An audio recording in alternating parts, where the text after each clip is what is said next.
This part of what we found out about Michael Jackson is not in dispute, though I saw it in Associated Press among 3 different sources. The doctor said, in fact, the doctor admits that when he got to him, that he still had a pulse, Michael Jackson did. He said, I happened to wander into the room, and I saw that he was having, trouble living. How did he wander into his room? You know what it reminded me of? My friend and I, when we were kids, we had this brilliant idea that we'd set the pine tree in our backyard on fire. We didn't mean to set the pine tree on fire. We just wanted to set start a little fire underneath the pine tree. Because we're morons, we were kids, and we didn't understand that was going to put the whole backyard on fire. And you couldn't find a worse place to start a fire, but we didn't know that. So we did. And the next thing you know, the whole backyard's on fire. My backyard and my neighbor's backyard. And so we walk by the neighbor's house because we panic. We don't know what to do. We don't know how to put it out. And I knock on the professor. He used to be a professor at Rutgers. I knock on his door and I say, hey, professor, we were walking by and we saw this fire in our backyard. Now, you know who believed that? No one. Everyone understood immediately that we had started the fire. So the cops came over and talked to us about how we had started the fire, and we confessed. Okay?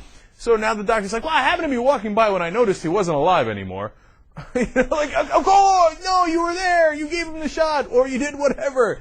And then the clown, this doctor had apparently an enormous amount of debt. He's not even board certified. Do you know how much they were paying the doctor?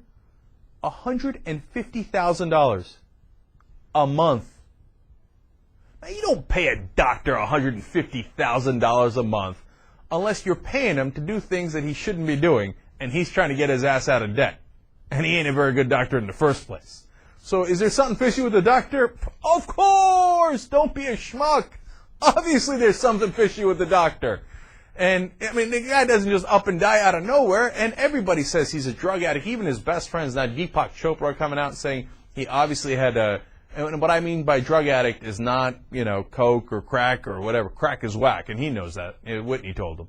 I mean the OxyContin and the Demerol and the painkillers, etc.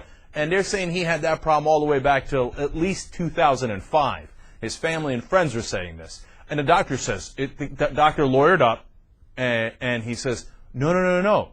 I have never given him OxyContin or Demerol. Never. Now, of course, when the autopsy eventually does come out and we find those things inside his body, he's going to say, well, you look at that, golly gee willikers, it turns out he was taking it by himself. Michael Jackson insisted on that doctor being around and for the concert promoters to pay him that much money.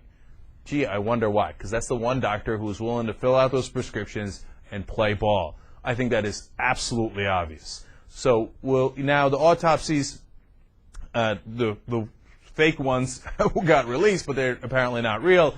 The real results are apparently going to come out in 2 to 4 weeks. Now, the LA did one, of course, the government did, and then Michael Jackson's family also did one as well. So we'll find out about that. Now, getting to Michael Jackson. So my wife is insistent that I come out here and tell you what a lovely guy Michael Jackson is.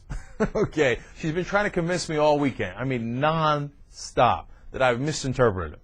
And first of all, she did convince me on several things. So let's get a couple of things clear. One, you know how I say Michael Jackson was trying to become white? Well, it turns out he definitely did have vitiligo. Okay, now there are pictures, it is obvious, there's no question he had vitiligo, and that does discolor your skin, and it does give you splotches that are more white, okay? And you could have real severe cases of vitiligo, and if you have it all over your face and all over your body, then you can try bleaching to get a standard color throughout your body. So, yes, that his turning white definitely could be because of the vitiligo and how he was trying to counteract that. Number 2, on his nose. Apparently, I saw 2 documentaries on Michael Jackson over the weekend. Yes, his dad and his brothers used to ride him on his nose. Oh, your nose is so big. Then I saw a picture of them. All their noses were pretty big, okay? And they were jealous of him. It's obvious. But that got into his head, and he tried to make his nose smaller and smaller. The fact that he couldn't find anyone in the world to say to him what a bad idea that was amazes me. I mean, anybody at all telling him, hey, you know what? It's okay. All right. You got it to be smaller. You got it to be much, much, much smaller. It's nearly non-existent. Please stop with the surgeries. Now, so yes, he had trouble with his nose psychologically. Yes, he had trouble with his skin physically. But then look at that picture if you're watching on the YoungTurks.com. Did he have to put on lipstick? Did he have to put on, what looks to be female hair? Look, here's what no one's considered about Michael Jackson. I don't know why people don't talk about it. I'm sure, of course, some people have. He's transgender. I mean, no, but I'm being literal here. It's not a definitive conclusion. I'm not saying he absolutely is. But shouldn't we consider that he's trying to make himself look into, okay, take the vitiligo, that thing is true, right? So let's try to say that he didn't try to make himself white, but did he try to make himself look like a woman?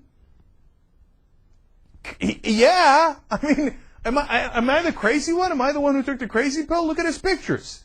I mean, with the lipstick and the female hair and the smaller nose and da-da-da. Okay, so, look, the guy has 100 psychological issues. Look, is he transgendered? I'm throwing that out as speculation because, of course, I don't know definitively, but I'm saying, has no one looked at this guy before? How is that not a question, right? Now, conclusion number 3.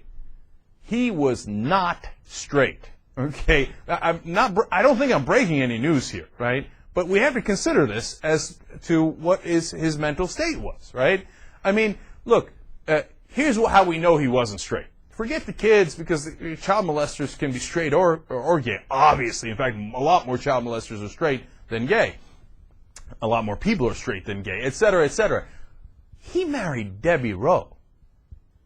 No, I'm the bad guy, right? I'm the bad guy, but you're the most famous guy in the world, and you got several $100 million, and you're going to marry Debbie Rowe? Not a straight guy. No way. No way. I mean, look, I can get beyond that. I know I'm an ass, but I'm telling you the reality, okay? Lisa Marie Presley, they never had sex. Debbie Rowe says they never had sex. Of course he's not straight. He could be asexual. He could be gay. That doesn't mean anything about his child molestation or otherwise. But he ain't straight. Okay? No way, no how. I'm not having that conversation. That is a conclusion.